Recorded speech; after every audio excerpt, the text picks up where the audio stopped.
सबैजनालाई नमस्कार। आजको भिडियो विशेष गरी हजुरहरुको लागि मैले बाख्राहरुलाई चाहिँ उपियाँ किर्ना परेको हेर्नुस् यहाँनेर मैले तपाईहरुलाई एउटा औषधि देखाइरहेको छु। यो औषधिको प्रयोग गरेर बाख्राहरुको किर्निया उपियाँ जुन चाहिँ हटाउनको लागि चाहिँ मैले प्रयोग गर्दै छु साथीहरु। हेर्नुस्, जसको नाम एन्टी डिप कन्सन्ट्रेट लिक्विड भनेको छ र यसको काम चाहिँ के हो भन्दाखेरि 6 ml को छ। यो बाख्राहरु, भैँसीहरु, कुकुरहरु सबैको लागि चाहिँ यो प्रयोग गर्न मिल्छ साथीहरु।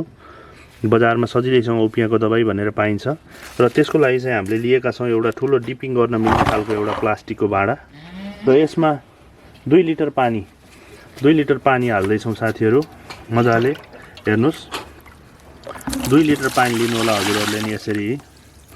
र विशेष गरी ठुलठुलो फार्महरुमा चाहिँ डिपिङ गर्नको लागि छुट्टै खाले फाइबरको चाहिँ एउटा भाँडो पाइने गरिन्छ। यो खाले जुन चाहिँ हजुरहरुले यहाँ मैले थोरै अलिकति जुम गरेर हजुरहरुलाई यो देखाउन खोजे। थोरै हजुरहरुले यही अनुसार तपाईहरुले किन्न पनि सक्नुहुन्छ। Anti dip concentrate liquid IP 12.5% W/V भनेर यसरी चाहिँ 6 ml को छ साथीहरु यो। र यसलाई चाहिँ प्रयोग गराउँदै छौं जुन चाहिँ बाख्राहरुको उपियाँ मार्नको लागि चाहिँ अब हामीले प्रयोग गर्दै छौं। र अब हेर्नु, खतरा लक हुन्छ साथीहरु। यो लक चाहिँ हामीले निकालिसकेका छौं र 2 लिटर पानीमा यो लिक्विड चाहिँ मैले यसरी खनाइदिएको छु। हेर्न सक्नुहुन्छ, व्हाइट कलर बनेको छ। तपाईहरुलाई देखाएको छु मैले। एकदमै खतरा हुन्छ, गनाएको छ। र यहाँनेर यसरी चाहिँ मैले प्लास्टिक यो अलिकति सेफ गर्नको लागि, हात सेफ गर्न, डाइरेक्ट टच नगरौँ भनेर यसरी प्लास्टिक लिएको छु। मसँग पन्जा नभएर मैले यो जोगाड गरेको साथीहरु। एकदम बचेर, पोइजनस हुन्छ यो, मुखहरुमा नलगाइदिनु। बाख्राहरुलाई मजाले यसमा चाहिँ डिपिङ गर्ने हो। अब मैले डिपिङ गरेको पनि हजुरहरुलाई देखाउँछु साथीहरु।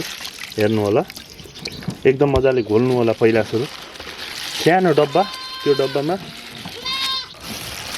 यसरी तालो लियौं साथीहरु। हेर्नु, तालो लिइसकेपछि सबै पार्टमा पुग्ने गरी यसरी चाहिँ लगाइदिने हो।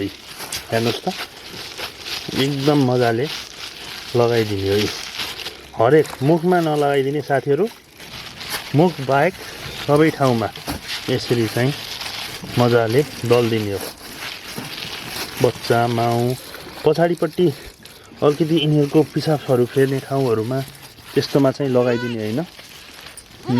हेर्नुस्, यसरी पुरै लगाइदिने हो। सिम्पल छ।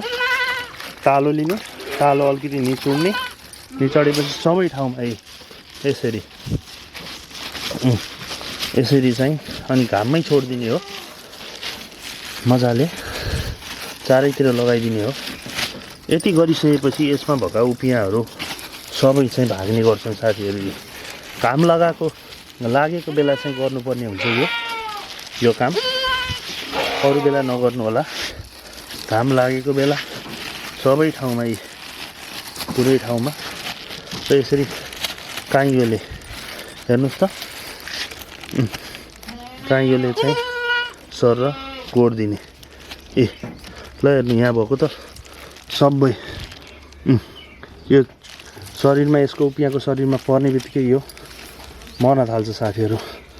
यो पोइजन हो, एकदमै ख्याल गर्नुपर्ने हुन्छ। यसरी नै हजुरहरुले पनि यस्तो खाले उपियाँ मार्ने दबाई चाहिँ प्रयोग गर्न सक्नुहुन्छ है त साथीहरु। पुरै ठाउँमा लगाइदिनु होला यसरी, पुरै ठाउँमा मजाले यसलाई। र लास्टमा चाहिँ यहाँनेर एउटा काइयो चाहिँ यसैको लागि काइयो बनाएका छौं। यो काइयोले चाहिँ यसरी सबै पार्टमा चाहिँ यसरी खन्दिनु, यसरी मतलब कोड्दिनु होला। ल हेर्नु यहाँ यसको, ल हेर्नु कति धेरै छ किर्नाहरु, यो उपियाँहरु। र यो गर्दाखेरि जहिले पनि जाडो मौसममा नगर्नु होला, घाम लागेको बेला गर्नु होला। र 1 घण्टा 2 घण्टा यसरी माउथिम चाहिँ नछोड्नु होला। हेर्नुस् त साथीहरु, कति छ। एउटा जुन किर्ना छ, यो किर्नाले दिनमा 0.5 ml यसको चाहिँ ब्लड चाहिँ खाने गर्छ भनेपछि अब यसको शरीरमा कति किर्ना हुन्छ होला आफै भन्नुस्। यानी कि उपियाँ कति हुन्छ होला। त्यो उपियाँले यिनीहरुको ग्रोथ साथीहरु तपाईहरुले जति दाना पानी गराए पनि हुनेवाला छैन। त्यही भएर यसरी यो कुरा चाहिँ तपाईहरुले ख्याल गर्नु होला है त साथीहरु।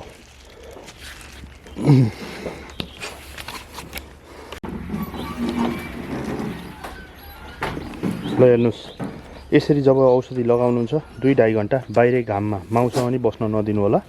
यसरी घाममा चाहिँ छोडिदिनु होला। यी यतापट्टि पनि छोडिदिएको छौं, उता छोडेको छ अर्को, र यसरी पुरै प्रशस्त घाममा चाहिँ छोडिदिनु होला यिनीहरूलाई, जसले गर्दा त्यो विषादी चाहिँ घामले सुक्छ अनि यिनीहरूलाई चिसो हुने यताउति हुने समस्या चाहिँ त्यति हुँदैन।